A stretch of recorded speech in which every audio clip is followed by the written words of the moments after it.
মহিলাদের খুব সাধারণ একটা সমস্যা হলো মুখে অবাঞ্ছিত লোম।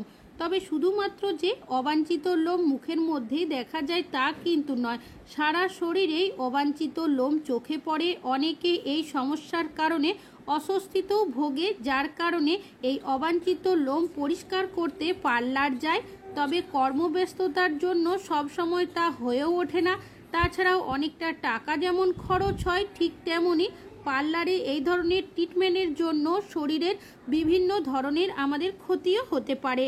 অনেকে বলে থাকেন ওয়াক্সিং বা থ্রেডিং একেবারে করা কিন্তু উচিত নয়, বিশেষ করে এই অবাঞ্ছিত লোম তোলার জন্য। চর্ম বিশেষজ্ঞরা বলেছেন মুখে লোম থাকা স্বাভাবিক, তবে অনেকেরই দেখা যায় হরমোনের ভারসাম্যের কারণেও কিন্তু অনেক বেশি লোম দেখতে পাওয়া যায়।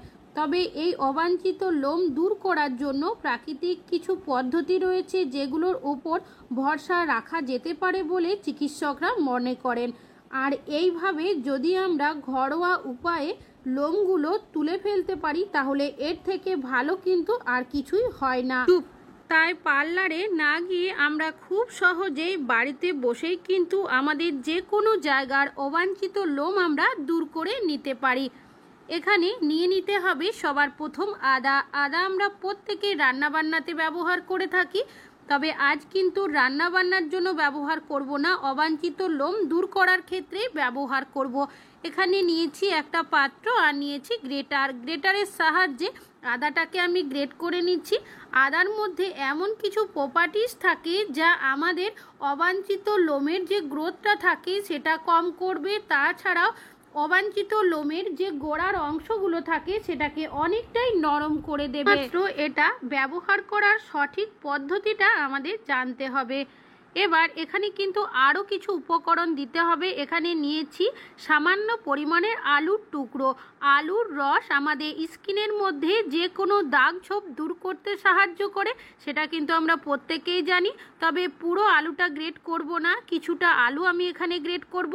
আর আদা কিন্তু এখানে আমি 2 চামচের মতো গ্রেট করে নিয়েছি, আর আলুটা 1 চামচ মতো গ্রেট করেছি। এবার এটা কিন্তু এইভাবে ব্যবহার করা যাবে না, আদার আলুর যে রসটা থাকে সেটাই কিন্তু এখানে ব্যবহার করব। এবার হাত দিয়ে চেপে একটা পাত্রের মধ্যে এই রসটাকে আমি এইভাবে চেপে বের করে নিচ্ছি। তবে চাইলে আপনারা এখানে কিন্তু ছাঁকনিরও ব্যবহার করতে পারেন।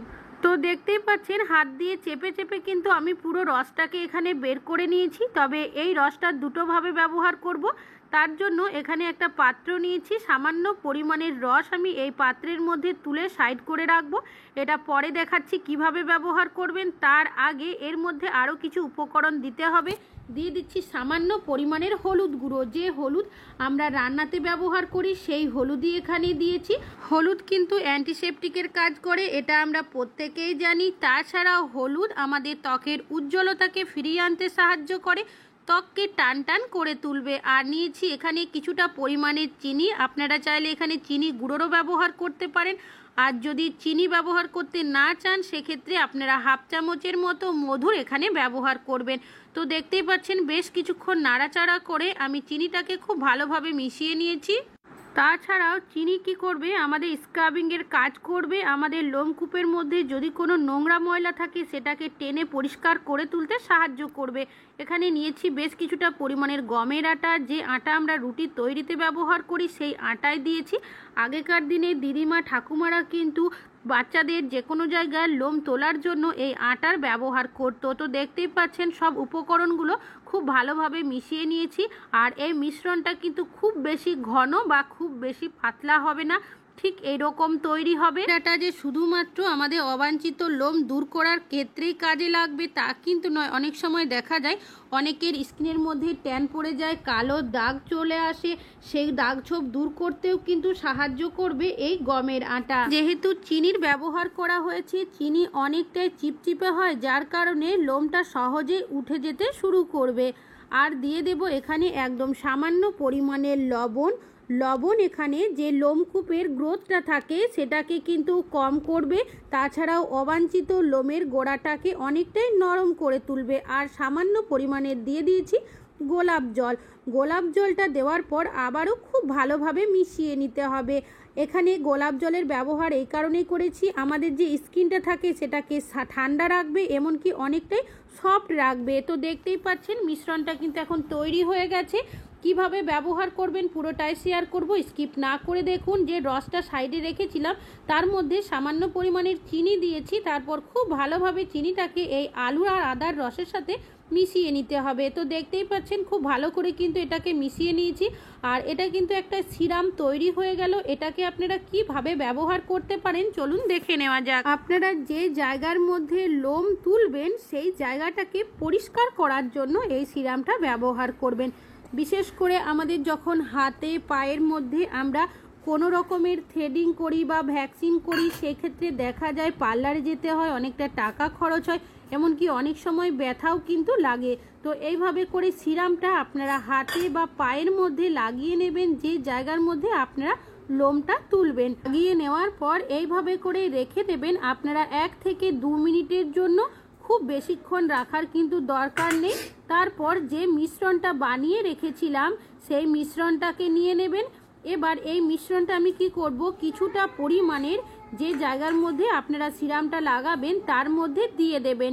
সিরামটা লাগানোর কারণে যে লোমের গোড়াগুলো থাকে সেটা কিন্তু অনেকটাই আলগা হয়ে যাবে।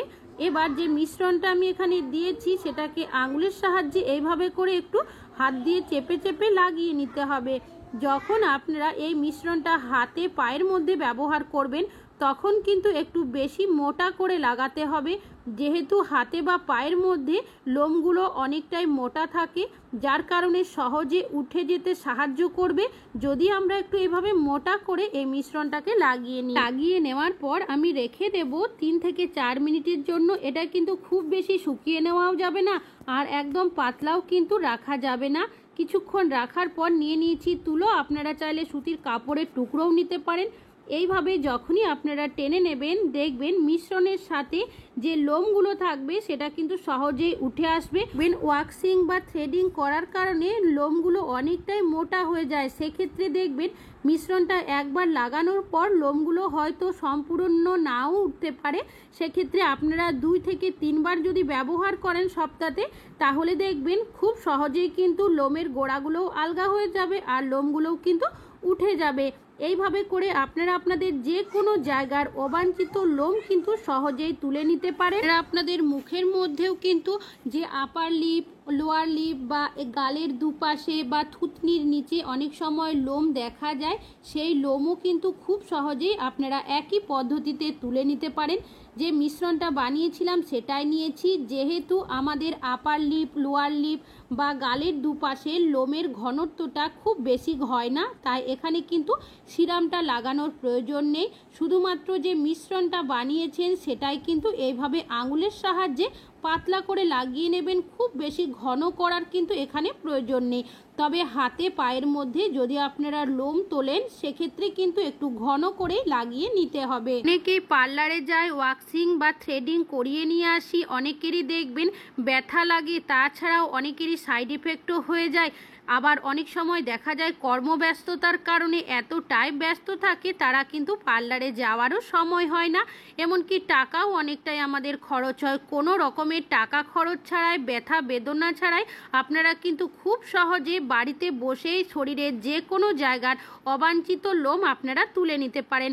এইভাবে করে মিশ্রণটা লাগিয়ে নিয়েছি আমি, 3 থেকে 4 মিনিট এইভাবে রেখে দেব। শুকানোর প্রয়োজন নেই। যখন দেখবেন হালকা একটু টান টান হয়ে শুকিয়ে আসছে তখন একটা চামচের সাহায্যে এইভাবে করে উল্টো দিক থেকে আপনারা টানলেই দেখবেন লোয়ার লিপ, অপার লিপ বা যে জায়গার মধ্যে মুখে আপনাদের অবাঞ্ছিত লোম থাকবে সেটা কিন্তু সহজেই আপনারা এইভাবে করে তুলে নিতে পারবেন কোনো রকমের ব্যথা বেদনা ছাড়াই। আর এইভাবে করে আমরা যদি মাসে অন্তত 3 বার বাড়িতেই আমাদের অবাঞ্ছিত লোম দূর করে নিতে পারি, তাহলে দেখবেন আস্তে আস্তে অবাঞ্ছিত লোমের গ্রোথ কিন্তু অনেকটাই কম হয়ে যাবে। কোনোভাবেই আমাদের পার্লারেও যেতে হবে না, টাকাও খরচ হবে না। আশা করছি আপনাদের এই টিপসটিও কাজে আসবে। ভালো লাগলে লাইক করবেন। আজকে এখানেই শেষ করছি।